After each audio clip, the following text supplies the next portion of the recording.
In Thailand, archaeologist Luke rides his scooter while ignoring all the calls from someone named Kasem.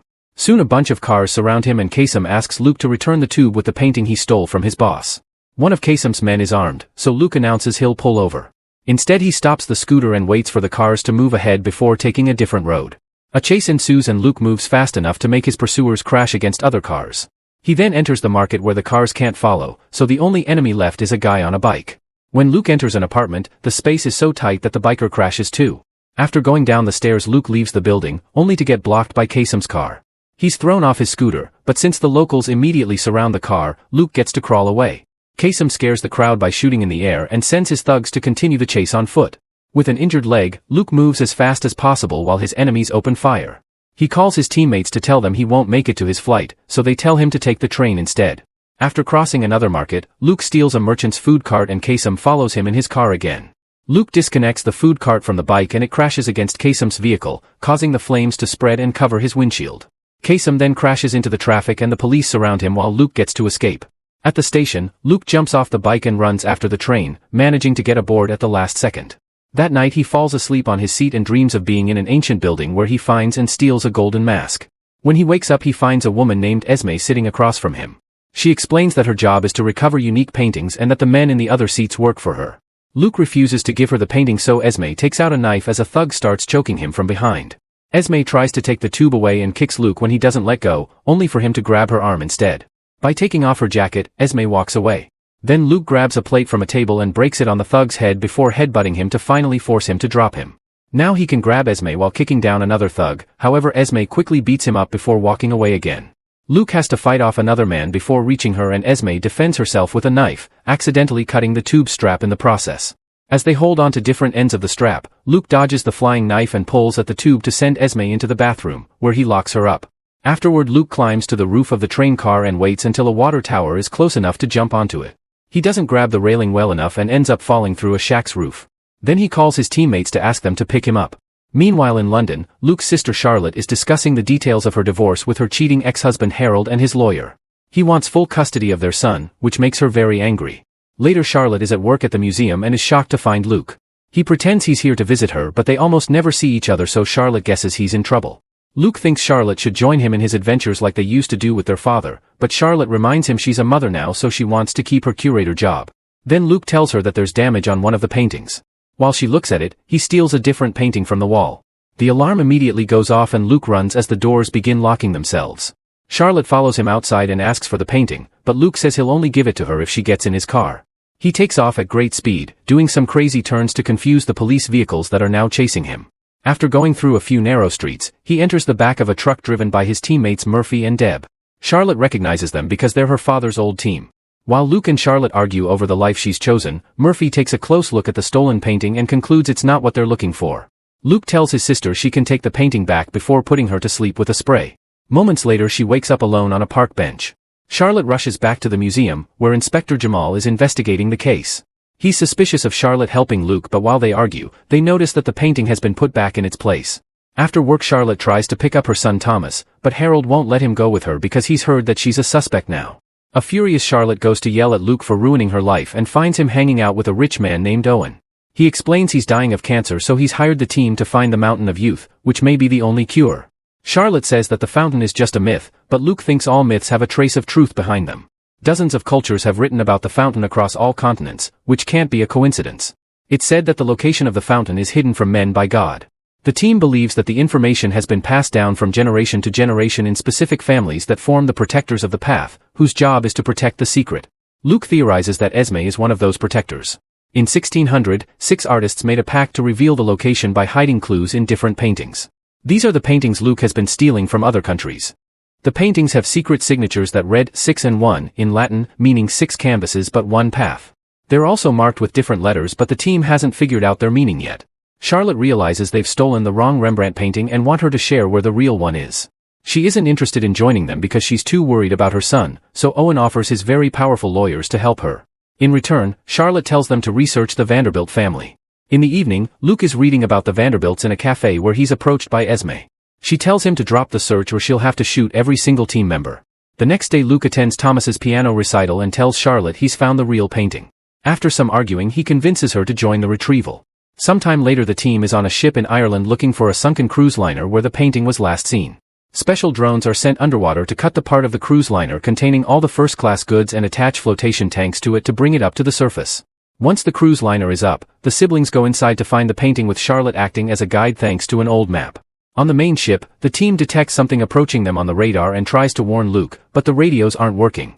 A helicopter soon drops Esme and her men on the cruise liner. Inside, Charlotte drinks some alcohol she found in a cabinet while Luke uses a blowtorch to open a closet with Vanderbilt's name. He takes out an old box and inside he finds the missing painting, so the siblings have a toast to their success.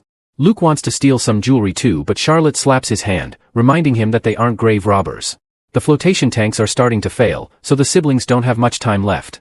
When they try to leave, they're surrounded by Esme's team, who are all armed. This doesn't stop the duo from fighting them, and in the process the bag with the painting falls. The men open fire, which blocks Esme from approaching the bag. The bullets bounce on the liner's metal and even hit the helicopter. Unfortunately, they damage the flotation tanks too. The cruise liner starts flooding and Luke slips on the water, so a man takes the chance to hold him at gunpoint. Charlotte breaks a chair on the guy's head and Luke rushes to retrieve the painting, only to freeze when Esme takes Charlotte hostage. The helicopter leaves because of the damage and the cruise liner starts going down. Luke doesn't believe that Esme will hurt Charlotte and tries to buy time when suddenly the cruise liner starts shaking. Charlotte uses the chance to hit Esme and push her over the balcony to drop her in the water. When the siblings try to run out, a strong wave pushes them back in and Luke's leg gets stuck in a net, keeping him underwater. As the liner begins to sink, Charlotte dives in and frees her brother, allowing them to quickly swim to the surface and be rescued by their team in a boat.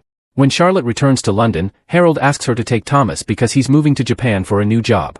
He mentions his new company and Charlotte realizes Owen did this so she could have the kid. Then she joins the team to look at the letters again using the new painting. They form the word wicked, and because of the 6-in-1 sentence, they conclude it refers to the Wicked Bible. That's a misprint of the King James Bible from 1631, containing the commandment, "Thou shalt commit adultery," instead of, "Thou shalt not commit adultery."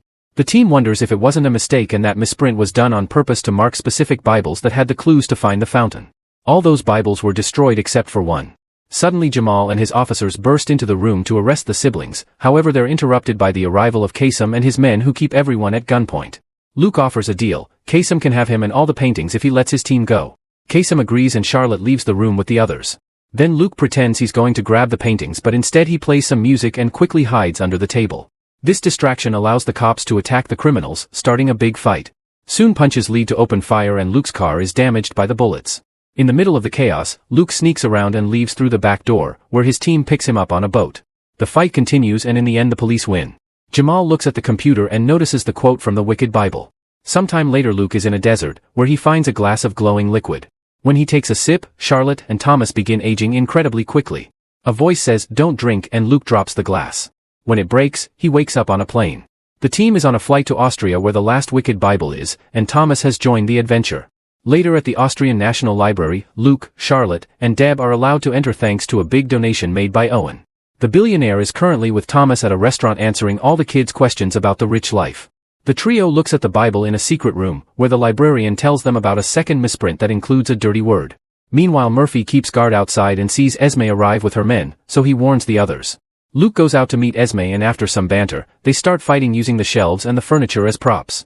One of Esme's men tries to help her but Luke quickly beats him up. Then Esme tries holding him at gunpoint and Luke disarms her, so instead she uses a rope to choke him. Since she's stepping on the rope too, Luke pushes her and leaves her hanging from the chandelier. As Luke returns to the secret room, Murphy informs him that the men have covered all the exits so they need to go with Plan B. The trio puts the librarian to sleep with the spray and steals the Bible before Deb puts a small bomb on the floor. This creates a hole that allows them to escape through the sewers. At the same time Esme's men try to kidnap Owen, who easily beats them up in just a few minutes without letting Thomas get hurt. In the evening Jamal arrives at the library and starts tracking Luke. At a hotel, the team inspects the Bible and finds a large digit repeating pattern on the gilding that only uses the numbers 1 to 7. However, they can't find a way to decode it. At that moment Charlotte announces she's leaving because she's heard what happened to Thomas and doesn't want to put him in danger. On their way out, Thomas tells Charlotte that the team is tackling the problem the wrong way. The duo immediately goes back and Thomas tells the team that the digits aren't literal numbers, they represent the 7 basic musical notes. He plays a song following the code and a quick internet search reveals it's "Water in the Desert." This song is so old that nobody knows who wrote it, but it honors the 7 wonders of the ancient world. The team highlights the 7 wonders on a map and lays the path from the paintings on top of it to discover that both paths line up except for the pyramids of Giza, which means the fountain is there. They get ready to travel to Egypt and Owen convinces Charlotte to come by promising that he's hiring security. That night Luke dreams about the mask again, and this time a strange figure reaches out to him. When it touches the sand, a black substance begins spreading and corrupts Luke. At that moment he wakes up and Charlotte asks him how much he knows about Owen. Luke promises he's a cool guy, but she's worried that he may want to find the fountain to sell it. Meanwhile in the Vatican, the leader of the Protectors gives Esme a special key to stop anyone from drinking from the fountain. Sometime later the team arrives in Egypt. Luke shows Thomas some advanced scans of the pyramids that reveal hidden chambers, which were never accessed until today. At the pyramid, Charlotte watches the security team and wonders why they have so many bags. A famous professor gives them a tour of the pyramid but he doesn't know how to get into the secret chambers. Owen is getting very impatient and orders his men to start digging, revealing that the things in their bags are tools. The professor protests against damaging such an important historical monument but Owen's men kick him out. Charlotte also protests and Owen snaps at her, his speech getting more cold and calculated. Outside, Jamal arrives and asks to be let inside, but the guards send him away. Jamal comes back in a few minutes with a bunch of police cars, so the security team opens fire and starts blowing the vehicles up. The survivors take cover and fire back. Nearby, Esme watches and waits. Back to the team, they find a hidden passage and cross it to finally reach the special chamber. There's a large structure that needs to be moved but they aren't strong enough to push it. Owen orders his men to get their tools and Charlotte is horrified to notice they have guns in their bags too. The tools don't work either and Owen wants to set up explosives, which both siblings protest against. While the adults argue, Thomas finds an old instrument and starts playing it, which reveals a system of pipes in the chamber that transmit the sound and affect the structure. At the right moment Charlotte hits the gong and the entire chamber shakes before the sand on the structure begins forming shapes. Using just one hand, Charlotte can now move the structure to uncover a lift. The team hops on it and starts going down. Outside, Murphy and Deb decide that the security team has gone too far and surprise them from behind to bring a few men down. Unfortunately Deb gets shot in the arm and Murphy has to rescue her. When a guard is about to kill them, Esme cuts in and beats the surrounding thugs up. More men come after her with open fire so she uses a body as a shield while shooting back. Once the security team has been defeated, Jamal and Esme agree to work together and they enter the pyramid, where they proceed to beat up or shoot all the guards protecting the open structure. Esme finds rope in the bag so they can use it to go down the lift shaft. Underground, the lift stops and drops the team in a corridor with paradoxical inscriptions on the walls. They reach a dead end with a carving of the Tree of Life, so Charlotte takes an amber from a statue of Goddess Nanit and puts it on the tree. The wall opens and they enter another room only to find themselves at a great height. Luke touches a jewel on a carving and causes a bunch of stairs to come out from the walls. They go down the stairs and reach the ground, where a small hole suddenly opens to reveal even more stairs and another chamber. There's a small puddle of water in the middle that appears to be the fountain of youth.